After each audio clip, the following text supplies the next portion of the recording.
Pilots will tell you that one of the absolute toughest maneuvers that you can possibly do is an aircraft carrier landing.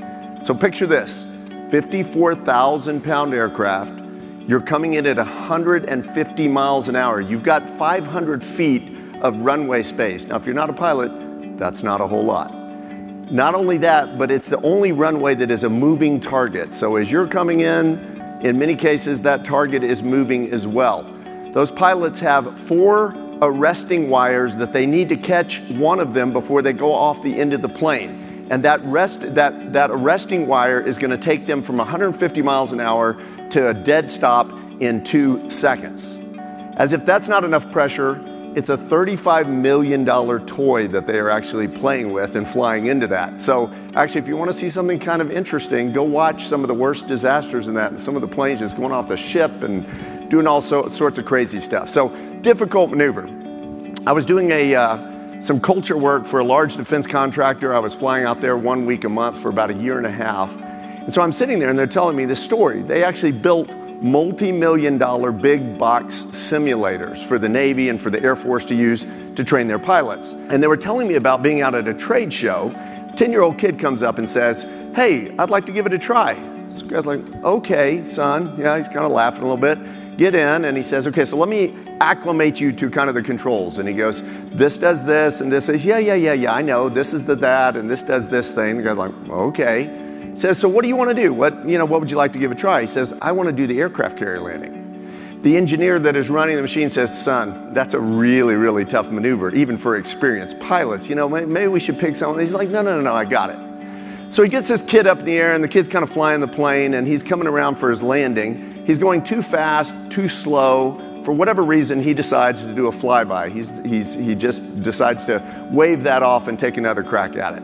So the guy starts telling him, "Hey, son, we've got an easy button. This is a really tough maneuver. Even seasoned pilots have trouble with this." He's like, No, I got it. So he comes back around. This time he's too high, he's too low. Whatever the case, he decides that he wants to abort that landing, and so he does another flyby. The guy starts back in on him. "Hey, we have an easy button. It's okay. No shame. Just let me hit the easy button. I'll help guide you." He's like, No, I got it. 10-year-old kid, multi-million-dollar flight simulator, sold for huge dollars to the Department of Defense. He comes back around the 3rd time and totally sticks the landing. So they're telling me the story, and this is the look on my face. Okay, and it's not a look of, "Oh my goodness, I can't believe the 10-year-old was able to do that." I was thinking about them. I was thinking about the company, and I'm going, "You guys know you're in trouble, right?"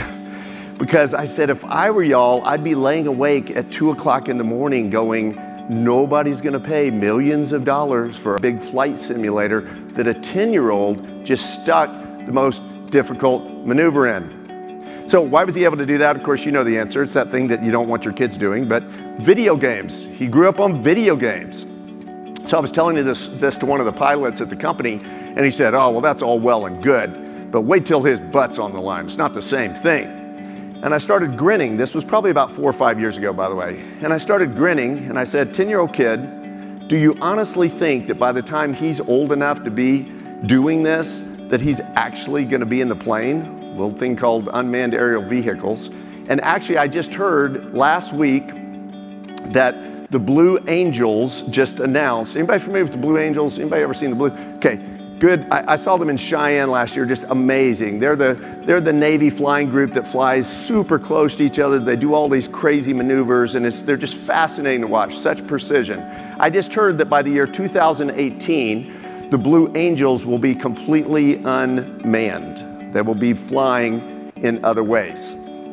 So the defense contractor that I'm talking about could not imagine a world in which a 10-year-old could completely master, have the hand-eye coordination, have the ability, have the knowledge, have the skill set to master one of their most difficult maneuvers. They could not imagine a world in which a pilot would not actually be in the plane.